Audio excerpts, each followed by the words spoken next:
Hello there, and welcome to Phil's Talking 20. So, new format, it's not really new at all. It's just how I want to do this video because it will be useful. Now, quick disclaimer. One, I'm doing this episode on Pathbuilder2, which is an Android app, although I am using BlueStacks to emulate it on my PC because that is also a really useful thing you can do. Second thing, obviously, I'm not sponsored or endorsed by Pathbuilder2. I bought this app with my own money. You can have access to a free version, which has loads of really great features in it. But the paywall really just adds a few extra kind of nice details. And to be honest with you, it isn't very expensive.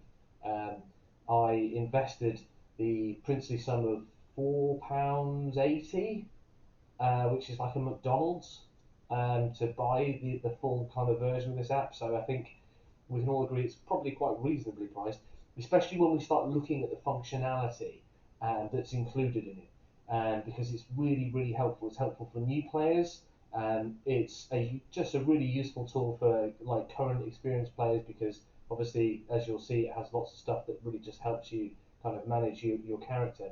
And thirdly, it's super helpful for us GMs because it's a really super easy way of just slapping together an NPC, and being able to just kind of go, right, brilliant, done, NPC jobbed, that's what I wanted. Get a PDF, slap it in the printer, take it to your session, run it. So, like I said, I'm not sponsored or endorsed. It's just I found this app super useful. So, all that out of the way, let's get stuck in. Oh, actually, last point. It's probably this format isn't probably going to look brilliant on a phone. I don't know, but it's just my kind of gut feel. So you might be better switching to a TV or your PC or something with a bigger screen, like a tablet, basically. So you can get the full kind of the full merit of what I'm trying to do with this. So now all that's said and done, let's jump right in. Now, load characters, new characters. This is your main screen when you first open up the app. Nice little note here. You'll note that Errata Part 2 has been added. Also, if you're not a Pathfinder 2 player and you're like, oh, this is totally useless to me, don't panic because there is a really good Pathfinder 1 version. You'll see the link just here, actually within the app. And also the link to his Starfinder app if you're a Starfinder player. So this guy's got all your bases covered. I'm going to be sending him a very nice email with a link to this video in once this is all done. But yeah, like I said, it's not currently on Apple as far as I know. It is on Android. You can emulate it on PC very easily. Like I said, I'm using BlueStacks. It's literally super simple, super easy. So you could run it on your laptop, your tablet, your phone, whatever. So let's jump in and build a new character. Now, once you've obviously clicked that, we get this nice long list of all the character classes. Woohoo! So what do we fancy having a monkey about with to get a feel for how this works? I always play Rangers, so I'm not going to choose Ranger because it's a yawn fest. I've played them like a million times, so let's do something a bit quirky and a bit off the beaten track. And what I mean by that is I suppose, a silly character that isn't remotely optimized for anything other than kind of a bit of character story. So I'm going to choose a sorcerer, key ability charisma. Now this is a nice feature. If you're umming and ahhing about what you fancy playing, look, you can literally just click on them and instantly get an idea of what they do: fighting for honor, greed, loyalty, key ability, strength or dex, hit points, expert perception. So you get straight away you get a feel for the class. So you can kind of go like, oh, maybe I'll do this, or maybe I'll do that. So I've already got a bit of a quirky idea. So let's go with sorcerer. Create. Now, new character. Would you like to view and save rulebook options for this character? You can also view options later from the menu button at the top left of the screen. So I've paid for this, so I get a few extra quirky things to use, which is really useful. But a lot of this stuff isn't behind the paywall. But advanced options. If you look here, allow Games Mastery Guide free archetypes, allow Games Mastery Guide dual classing. If you've read the Games Mastery Guide, these are quite interesting, unique features. I'm a huge fan of this one right here, the free archetype. But I'm not going to do that because A, I know these are behind the paywall, um, and also that is very much dependent on you and the GM and the table being happy to use these optional rules. So I'm going to use kind of, if you like, a completely core rule set, although again in terms of the books, I'm going to leave all the books in just because I think it's nice to be able to show that kind of content off. So confirming when adding, what else we got here? Now, where's the other thing? Allow purchases of multiple items. Separate the Adventures Kit into individual inventory items. Some of the reviews for this app on the actual App Store say, oh, there's no sheath and there's no kind of belt pouches and things like that. But what he's done is he's wrapped a selection of items up into an adventurer's kit, so you can just click on one thing, which is why he says here if you want to separate the adventurer's kit into lots of individual items, in case you are an inventory junkie, you just click that. I can't be bothered to do that, so that's that screen done. Then we're presented with this one, and we have build, about, defense, offense, gear, skills, spells, and then pets. And then obviously at the moment it's saying unknown adventurer. So I've got a bit of a quirky idea. Haldrick Gotter is going to be my name, and he's a sorcerer. That's the class we chose, and then we choose our ancestry. Now I am going to choose Hobgoblin. Now it says it's uncommon, so again this is one of those times where you would have a bit of a conversation with your GM about, is it cool, are there hobgoblins, does it work, can we make it fit? So let's just, for the sake of quirkiness, imagine that I have had that conversation and the GM is happy with that. Now, backstory.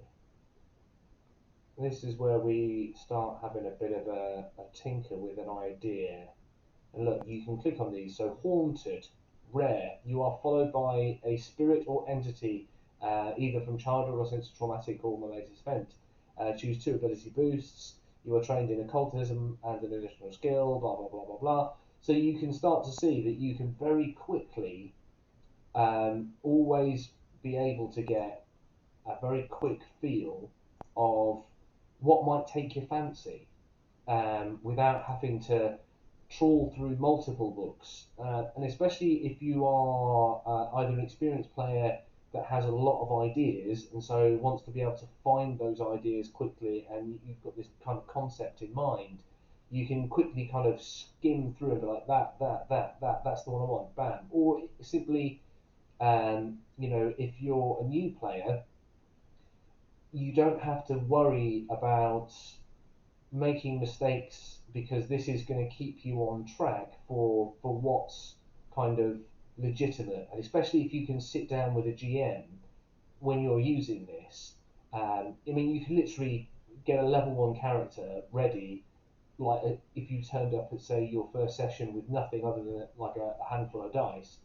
You can have a quick sit down with the GM, like holding your phone or tablet, and obviously with some quick kind of inputs from the DM, go bam, bam, bam, bam, bam through this process, and have a character kind of ready to use for that session.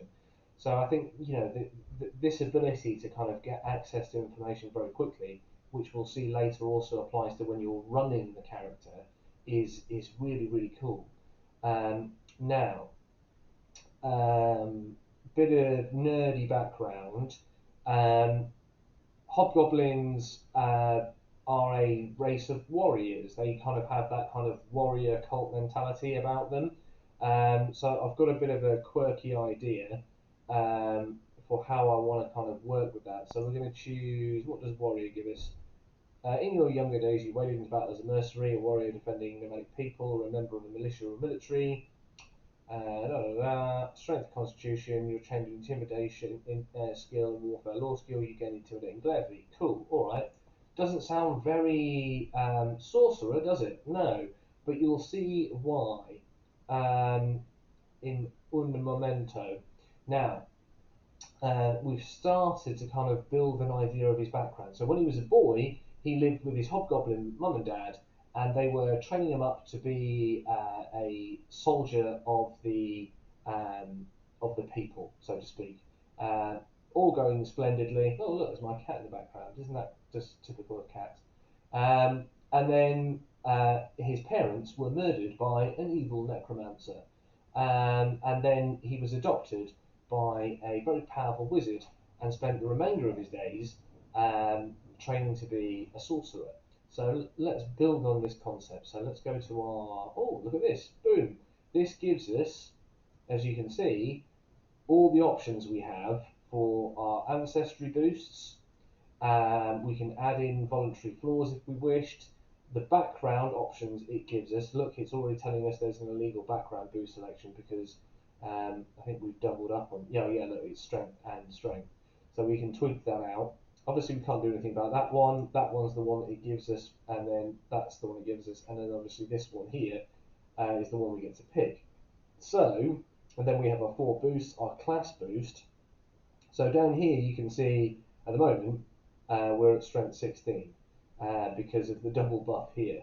Now, I am happy with strength. I'm going to make my free 1 charisma to stack with that, so that gives us a 14. Then we get to our 4 free picks. So I'm going to slap 1 straight into there, give me a nice 16. I'm going to buff that to a 10 because I don't want a negative, but I don't mind it not being higher than that. What else have we got?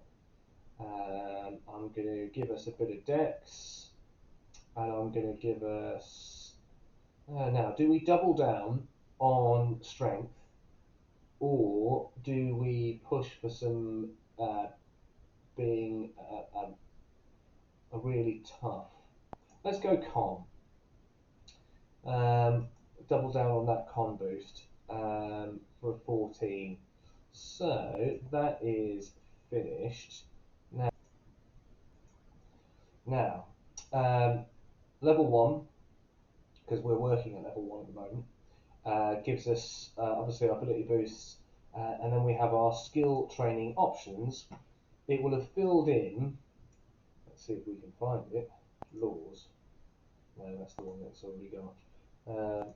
Back in we go. So it should have given us, here we go, look, it gave us that from our background, intimidation, nice, and law warfare, which is good. So, it's hard to be a sorcerer without Arcana, so we have to throw 1 at that really, from a common sense perspective. What else would help us in the big scheme of things to be a half decent sorcerer and also someone who can be a bit fighty? They kind of cover combat, don't they? Intimidation and law warfare are good, useful rebuttal skills. Arcana, let's go with athletics because we've got quite a good strength. We've got 1 more to pick. Do we go sneaky? Never bad. So let's throw some stealth in so we can be a bit sneaky. Because we're not going to be wearing heavy armor, not at level 1. We could, if we like push down the armor proficiency feat trees from the general feat picks at 3rd, etc. We could start building into it, but it's a long path to get up to heavy, so I don't think we need to worry about not being proficient there. Now, heritage, here we go. This is where we can either pick something that is, if you like, the universal ones like Changeling, Azimar, Duskwalker, or we've got Elfbane Hobgoblin. Hobgoblins were engineered long ago from the unreliable and fecal goblins to be used as an army against the elves. Though the elves ultimately freed the hobgoblins from their bondage, some hobgoblins retain ancestral resistance to magic, which they refer to as elf magic. you gain the resist elf magic reaction. Now, if you're playing a sorcerer, and it just so happens you're a hobgoblin, and there is an option for being resistant to magic, where if you're casting and a caster and you draw the attention of another caster and they might be casting at you, that could be mega useful. See how we can kind of start getting an idea of what we can do. War March Hobgoblin, because I've obviously kind of kept in, a decent strength for some stupid non-optimized reason. You come from a line of wandering mercenaries, constantly on the march and scavenging food on the trail. If you fail but not critically fail to subsist in the wilderness, you can still keep yourself fed with poor meals. When exploring, you can hustle twice as long before you have to stop. That would be actually quite useful, had we chosen to kind of flavour our background slightly differently. But I am going to go with the fact that we survived the death of our hobgoblin mercenary parents at the hands of the evil necromancer, because we had, where is it, Elfbane hobgoblin with us, that gave us resistances and saves. Ancestry feat. Now, alchemical scholar, if you were being an alchemist, wow, there you go. Hobgoblin lore. These are very kind of flavourful, the lore ones. I always think it's probably quite a nice idea, as a GM, to maybe give people an extra kind of fluffy throwaway ancestry feat, that they can kind of squander on something like Hobgoblin lore. But it's obviously, personal preference. So I already know what I want to do with this, and it's Hobgoblin weapon familiarity. You are trained with composite longbows, composite shortbows, glaives, halberds, longbows, long spears, long swords, short bows, and spears. Um, who doesn't want to do that? Now, Bloodline. There we go. Let's have a look at this. So they have obviously, an element of, um, being created in their past as hobgoblins, and we've got this elfbane element to the character. So I can't remember if it's demons or devils that are the kind of, I suppose, the origin point of the creators. But let's have a look at Diabolic. Devils are evil with a silver tongue, and one of your ancestors dallied in the darkness and made an infernal pact. Spell list Divine. Bloodline skills Deception and Religion. Granted spells Cantrip Produce Flame. First spell Charm, second Flaming Sphere. Bloodline spells Diabolical Edict, Advanced, Embrace the Pit, Greater Hellfire Plume, Blood Magic, Hellfire scorches a target or fills your tongue with lies. It doesn't quite fit what I'm going for. Let's just jump right down randomly. One of your ancestors was a mortal who mastered magic. Such magical blood can remain latent for generations, but in you, it manifested in full. Arcane, Bloodline, Skills, Arcana, and Society. So that'll give me a free pick. Granted spells, Detect Magic, mega useful. Who doesn't want Detect Magic in their life? Magic Missile, nice combat spell. Dispel Magic, Haste, Dimension Door, Prying Eyes. Shadow, we picked Stealth. Whether due to Velstrax's manipulations or a plane of chalk gone horribly wrong, your bloodline was infused with a vein of shadow. Spell list, Occult. Bloodline skills, Occultism and Stealth, so that would become a free pick, but obviously there's something we've already kind of touched on with a bit of flavour. Chill Touch, Grim Tendrils, Darkness, Chilling Darkness, Phantasmal Killer, Shadow Siphon, Collective Transportation, Transposition even, Duplicate Foe, Disappearance, Weird, Dim the Light, Advanced Steel Shadow, Greater Consuming Darkness, and then Bloodline Magic. Shadows grow deeper around you or one target, either granting a +1 status bonus to stealth or imposing a -1 status penalty to perception for 1 round. Ooh, that's quite funky, isn't it? That's got some kind of sounding a bit edgelord, sounding a bit like this guy might, if he picked that, be going in a bit of a kind of like broody Clint Eastwood kind of direction. What other options have we got? Fey, Elemental, Elemental, Genie Ancestor, or some other elemental influences. Imbued your blood with Primal Fury. Oh, look, there we go. There's another one of our kind of skills we'd already picked, as well as granting us nature. Cantrip, Produce Flame, Burning Hands, Resist Energy, Fireball, Freedom of Movement, Elemental Form, Repulsion, Energy Aegis, Prismatic Wall, Storm of Vengeance. Initial Bloodline spells, Elemental Toss, Advanced Elemental Motion, Greater Elemental Blast, Blood Magic, Elemental Energy surrounds you or a target. Either you gain a +1 status bonus to intimidation checks for 1 round, or a target takes 1 damage per spell level, is bludgeoning or fire according to your elemental type, see below. I don't want to be an edgelord, but I do really like the idea of having like a intimidating, arcing electrical kind of hobgoblin power sorcerer. So let's choose elemental. I like that.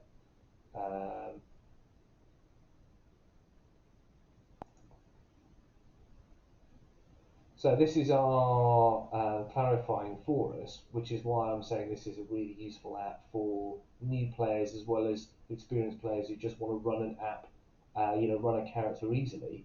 Obviously, when we were choosing our kind of ancestries up here, the heritage, it now clarifies for us what that reaction resist elf magic is. You attempt a saving throw against a magical effect but haven't rolled yet. Your ancestral resistance to magic protects you. You gain a +1 circumstance bonus to the triggering saving throw. If the triggering effect is arcane, you gain a +2 circumstance bonus instead. Boom. Awesome. And then we've got our free feat, Intimidating Glare. Look, that clarifies us what it is. You can demoralise with a mere glare. When you do, demoralise loses the auditory trait. So I can scowl at people and intimidate them. And then you'll see below we go on to level 2 where we've got a class feat and a skill feat. Level 3 we get a skill increase and a general feat, and we get our signature spells. Level 4, so we can build our character from this build page. But obviously it gives us everything we need on this page. So this is clarifying our level. We're level 1, we can obviously add XP, increase our level by here and go, oh, we're level 2 now, we're level 3 now, etc. That's clarifying our stats, our speeds, our sizes, etc. Now, our alignment, I'm going to go with Chaotic Good, gender, deities, age. Now, these are obviously something that you just type to fill in, like so. It doesn't give you, at this stage, a list of the Pathfinder deities. I'm sure he's working on that, and if I'm honest with you, having to go, I worship Caden Kellyan or whoever it might be that you're picking, is just a quick type. It's not really a big deal. Age, again, there's no point having a drop-down menu of numbers when you can just be like, he's 22. There you go. Languages, none selected. So we obviously speak Common and Goblin, and if you look, they're clearly free because it says we've got a bonus language based on our intelligence. So can we now, secret languages and stuff like this you should avoid. You can add custom languages if you have custom languages.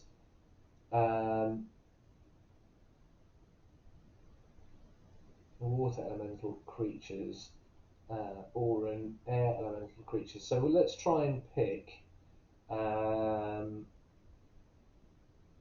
fire elemental creatures, ignorant. So that's touching on our background. Nice little bit of flavor. So that's done. Oh, that's odd because it's still saying we've got another one. Oh, okay, it might just be clarifying that we've got that one and we spent it. It might not tally it. Either way, we have done it flavorfully. Then we can add some notes if you want to keep kind of inputting in details. Here we can clarify our defense. which obviously is our current AC hit points, because we're a weed of a sorcerer at 16 hit points. We haven't got any armor because we are unarmored, but we're trained. However, it doesn't stop us getting the benefits of raising a shield. So let's say we've got a wooden shield. Let's just give that. I'm not fussed about that. Actually, no, let's not. Let's do it properly. So obviously, let's just quickly clarify this. Where I go to gear, level 1 characters start with 15 gold. Obviously, that's our encumbered and our maximum encumbrance based on our strength. We can add our gear, etc. So let's go back here. Let's set a shield. We're going to say we bought a wooden shield for 1 gold. Buy. Okay, happy with that. That clarifies our shield for us. Look, gives us +2 AC when we set it. Oh no, wrong one. So we can keep tabs on that becoming 16. It's not a bad thing. Again, here with the set armor, if we'd have taken like an armor proficiency, we could have done something like that. But look, we've got mage armor, and then obviously it's got heightened options. So let's slap mage armor on, give, because you don't buy it, and that buffs our AC up. And then we're going to go, look, offences. Now, we gave ourselves loads of cool weapon options because we chose Hobgoblin weapon proficiency. So let's give ourselves, does a glaive have reach? Oh, hello glaive. That has reach. Well, it's 2 gold, it's a bit of a stinger, but forceful D8. Definitely buying that bad boy because we've got a decent strength and that helps us fight and stay back from people. But we can use it and dish out some 1d8 +2 juicy combat goodness. And we're trained, which means we're going to keep seeing those buffs going up, and we can add our striking runes and our potency runes to improve us further. So again, that's a really kind of, if we start getting into a level where we've still got it and we're adding Flaming Greater because we're 15th level. Yeah, juicy stuff. Just to clarify, let's actually do that. Let's say we've got to a higher level, we put on these, finished. 2d8 +2 +6 because we're adding that +1. You've got these kind of, you can start seeing where they're going. Very, very cool. Let's take these off now because obviously we haven't got those. We're playing stock level 1. We're not being cheeky or cheating. I'm down to 12 gold. Panic at the Disco. Not when we're a sorcerer. Now, this is what I was saying about Adventurer's Pack. 15 silver pieces, 1 bulk. This item is the starter kit for the Adventurer. It contains essential items for exploration survival, blah blah blah, together. The pack contains the following: a backpack, bedroll, 2 belt pouches, 10 pieces of chalk, flint and steel, 50 feet of rope, 2 weeks rations, soap, 5 torches and a water skin. Brilliant, super useful. However, there are other kits. Now, you'll see that this, at the moment, says adventuring gear, but you can change it. Go to consumables, alchemical items, wands, but obviously, level 1 character, you want some, well, you need, more importantly,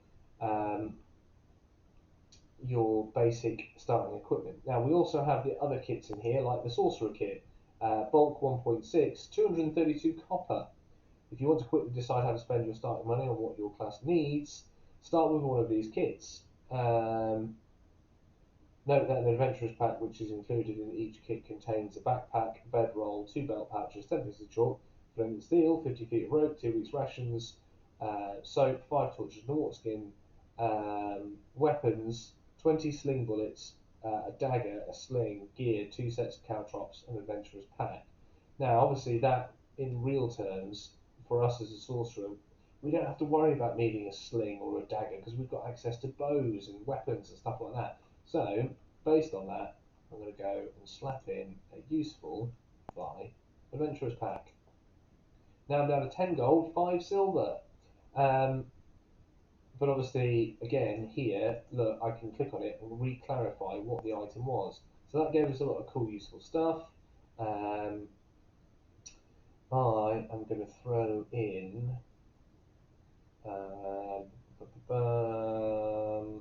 a grappling arrow. 2 silver pieces. This small grappling hook is designed to be tied to a rope and fired from a bow, because we can use a bow.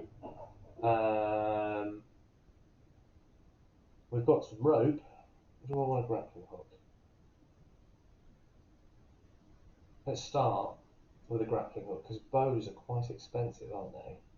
No, let's do it. Let's commit. We're going to give it our all. Grappling arrow, as we're going for the Chuck Norris of sorcerer characters. Now we've added a glaive. We don't need to worry about spending moolah on armor because we are armor.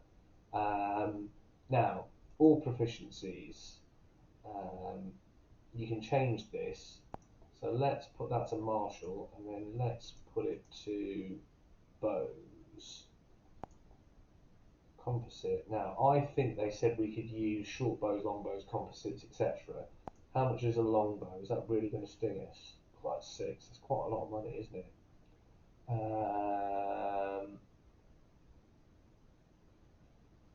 Let's do it. We're going to risk it. We're going to buy it. 4 gold. Right, we need to be getting out there and doing some adventuring to earn some coin because we are skewed. We've put mage armor on. Now it's important that we do what? Well, there's our skills, just to clarify. Obviously, with some added in. Now, is it going to be nice and give me a repick? Yeah, look, background. Skills. Okay, so this is the repick for that one that we'd chosen that we already had. So it's now giving us like an option to pick something else because obviously we're a skill short. I'm a hobgoblin and I've got intimidation. And do we need survival? Survival is useful, isn't it? I haven't got a wisdom, but it would give me something. This is useful. Look, if you look here, you've got these pluses that tell you where you're strong. Although he's got good intimidation, I don't want to rely on it. And as a hobgoblin, making my way in the world, maybe there's going to be some tension and some pressure in, I suppose, nicer parts of the world that might not be too keen or friendly to see a hobgoblin travelling around covered in like breathing lightning and wielding glaives and longbows and firing off magic. So I'm going to go with diplomacy so that I can schmoozy nicey people and win them over to the way of the magic resisting, able to kick someone's teeth in a fight with a glaive and fire spells at people kind of guy. Now, rest and restore. Ooh, sorcerer DC 16, maximum focus points 1. Elemental toss. Same to you. Semantic 1 action, range 30 feet, targets 1 creature. With a flick of your wrist, you fling a chunk of your elemental matter. No jokes, please. Make a spell attack roll dealing 1d8 bludgeoning damage or fire damage if your elemental is fire on a success, and double damage on a critical success. Imagine that, double damage on a crit. And the spell has your elemental trait. It's heightened at every level. Damage increases by 1d8. Juicy. We like that. In it to win it. We're a primal spellcaster. We can now pick our cantrips. Here's a bonus spell. And then bonus spell, and then obviously our spells. Super simple. Imagine what we do. We click on it. Now,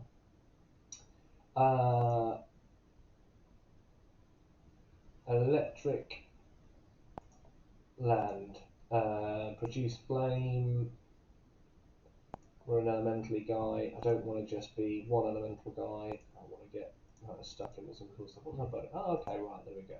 That is actually our bonus spell, so we can free this one up. Light helps other people as well as us. So if there's people that don't have dark vision, whatever it may be, that's always a really useful spell, and you can do some stuff with it.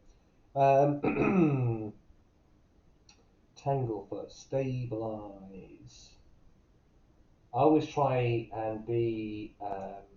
Oh, did we get that? Detect magic? No, we didn't. So if we're going to be a real sorcerer that actually helps the party find magic items, yeah, it's always good to have a bit of utility in your kind of picks. So we've got some offense, we've got some utility, some more offense. Let's focus on offense, and I chose that, didn't I? So let's go Ray of Frost. We're like a bit of an elementalist. He's been elemental, that bloke. Oh, terrible pun, I apologise. So we've chosen Burning Hands because there is a focus on fire. I don't know if we can change that or whether that's just locked in, whether we have to be um, a fiery bloke or whether we can choose other ones, but it's by the by. I'm really demoing it, I'm not really trying to do this too seriously. And then we're at our first level spells. Hydraulic Push, range 60 feet, targets one creature or unattended objects. A powerful blast of pressurized water that bludgeons the target and knocks it back. Make a ranged spell attack roll. Crit 66, regular 3d6 bludgeoning is knocked back 5 feet or 10 feet. Loving that. It's elementally. I'm elemental. Hydraulic Push it is. And then you've got other options. Do we choose something that is let's just choose Shocking Grasp, because who doesn't want to electrocute people a la Emperor Palpatine? And there you go, boom. Now, obviously, if you had an animal companion or a familiar, this is where that would be in the pets bit. You can obviously earn that if you were starting to dabble in the ways of archetypes to multi-class at level 2.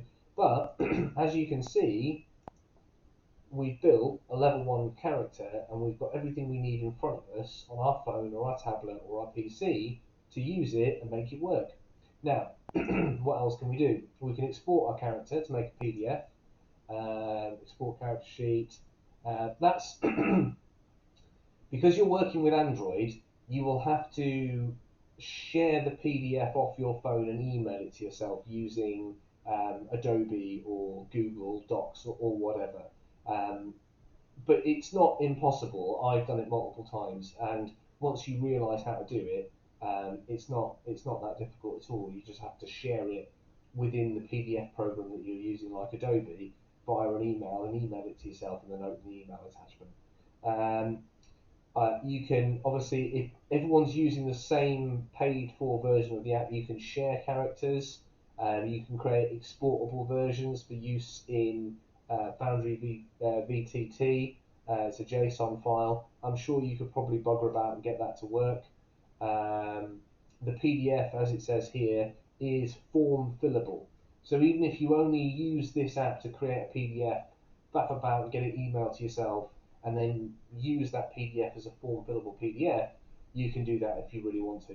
Personally, however, from my perspective, being able to just have it here, on my phone or my tablet, and just be like, oh, I can't remember what spells I've got. Oh, well, that was easy, wasn't it? I just went straight to spells. Spell attack roll, mate. Yeah, jobbed it, +6. What's my DC? 16, mate. Jobbed it. How many focus points have we got? 1. I've used it. I've not used it. Obviously, these you don't use, but I've cast that. Oh, look. I've cast one of my spells. I've cast that. Oh, look. Used one of my spells. I've cast my final spell. Bugger. Can't cast any more of these spells. Back to my cantrips. And then rest and restore.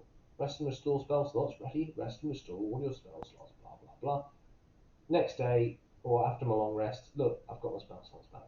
So being able to run it from this app, mega useful. Definitely recommend it on that front. And then obviously leveling up, set level. We get to level 2. You have 2 unselected feats at this level. Go to the build selection. Back to build, and we just carry on as normal. Look, class feat.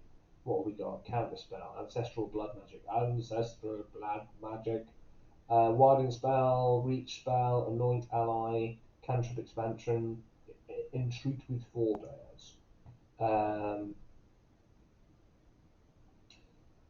Familiar. So let's just go. What's ancestry? The magic bone mixes that of your ancestry. You gain blood magic effect when you cast a non-cantrip spell you gain from a heritage or an ancestry feat. Let's go with widen spell.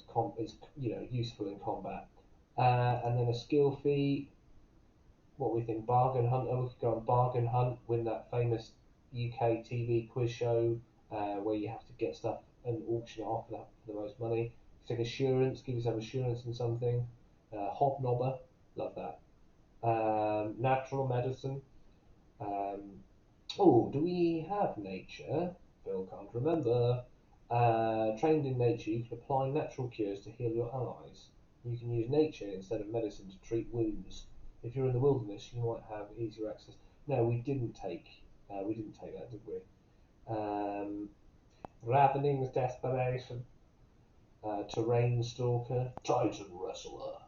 Um, you can attempt to disarm, grapple, shove, or trip creatures up to 2 sizes larger than you.